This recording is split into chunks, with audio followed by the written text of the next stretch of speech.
Hello friends, இன்னைக்கு ஒரு summer special drink fruit mixture தான் செய்ய போறோம். இந்த மிக்ஸ்டு ஃப்ரூட் ஜூஸ் நம்ம வீட்லயே ரொம்ப ஈஸியா செய்யலாம். சூப்பரான டேஸ்ட்ல இருக்கும். இப்போ வாங்க இது எப்படி செய்யறதுன்னு பார்க்கலாம். கீர்த்தி சௌமிஸ் கிச்சனை ஃபர்ஸ்ட் டைம் பார்க்கறீங்கன்னா ரெட் கலர் சப்ஸ்கிரைப் பட்டனை கிளிக் பண்ணிட்டு பக்கத்துல இருக்க பெல் ஐகான்ல ஆல் கொடுத்துக்கோங்க. என்னோட வீடியோஸ்லாம் பிடிச்சிருந்துச்சுனா லைக் பண்ணுங்க, கமெண்ட் பண்ணுங்க, ஃப்ரெண்ட்ஸ் அண்ட் ஃபேமிலிக்கு ஷேர் பண்ணுங்க. இப்போ வாங்க வீடியோக்குள்ள போலாம். ஃபர்ஸ்ட் இதுக்கு ஃப்ரூட்ஸ் எல்லாம் கட் பண்ணிக்கலாம். நான் இதுக்கு ஒரு 10 கருப்பு திராட்சை எடுத்துர்க்கேன். அது இந்த மாதிரி குட்டி குட்டியா கட் பண்ணிக்கலாம். உங்களுக்கு என்ன ஃப்ரூட்ஸ் எல்லாம் பிடிக்குமோ அந்த ஃப்ரூட்ஸ் எல்லாம் கூட எடுத்து கட் பண்ணிக்கோங்க. இது கூட பச்சை திராட்சை இதையும் இந்த மாதிரி 3 பீசஸாக குட்டியாக கட் பண்ணிக்கிறேன்.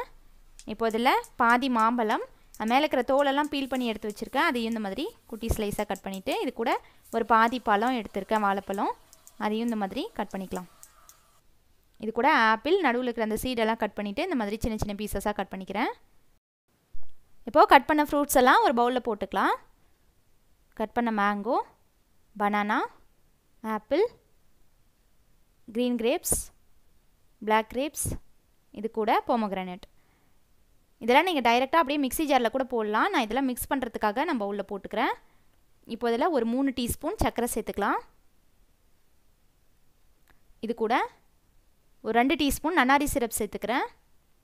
கடையிலலாம் நன்னாரி சிரப் சேர்ப்பாங்க, அந்த ஃப்ளேவர் ரொம்ப நல்லாயிருக்கும். இப்போ இதெல்லாம் இந்த மாதிரி ஃபோர்க் வச்சு நல்லா கலந்து விட்டுட்டு இந்த ஃபோர்க்லேயே கூட நீங்கள் நல்லா மசிச்சிக்கலாம். இல்லைனா மிக்ஸி ஜாரில் போட்டு பல்ஸில் கொடுத்து அரைச்சிக்கணும். ரொம்ப ஃபைன் பேஸ்ட்டாக அரைக்கக்கூடாது. அந்த ஃப்ரூட்ஸ் எல்லாம் 1-2 அப்படியே முழுசாக இருக்கணும். அந்த மாதிரி பல்ஸில் மட்டும் கொடுத்து அரைச்சிக்கோங்க. இதெல்லாம் மிக்ஸி ஜாரில் போட்டுக்கிறேன்.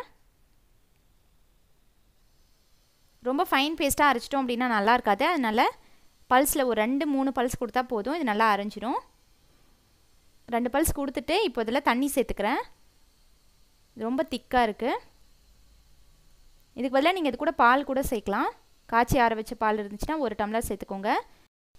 கடையிலலாம் நல்லா ரெட் கலராக இருக்கும். அதனால் கொஞ்சமாக ஆரஞ்சு கலர் ஒரு 1/8 டீஸ்பூன் சேர்த்துக்கிறேன்.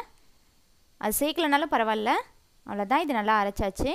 உங்களுக்கு இதில் இன்னும் கொஞ்சம் தண்ணி வேணுன்னா கூட எக்ஸ்ட்ராவாக சேர்த்துக்கலாம். இந்த அளவுக்கு கொஞ்சம் திக்காக இருக்குது. இது கூட 2 ஐஸ் க்யூப் சேர்த்து நல்லா சில்லுன்னு சர்வ் பண்ணோன்னா ரொம்ப சூப்பராக இருக்கும் டேஸ்ட்டு. இதே மாதிரி ஃப்ரூட் கஸ்டர்ட், ஃப்ரூட் சலாட் ரெசிபீஸ்லாம் போட்டிருக்கோம். அந்த வீடியோஸோட லிங்க் எல்லாம் டிஸ்கிரிப்ஷனில் இருக்குது, பார்க்காதவங்க பாருங்கள். இந்த ஃப்ரூட் ஜூஸ் நீங்களும் ட்ரை பண்ணிவிட்டு ஃபீட்பேக் கமெண்ட்ஸில் சொல்லுங்கள். இந்த வீடியோ பிடிச்சிருந்துச்சுன்னா லைக் பண்ணுங்கள், ஷேர் பண்ணுங்கள். கீர்த்தி சௌமிஸ் கிச்சனை சப்ஸ்கிரைப் பண்ணுங்கள். தேங்க்ஸ் ஃபார் வாட்சிங்.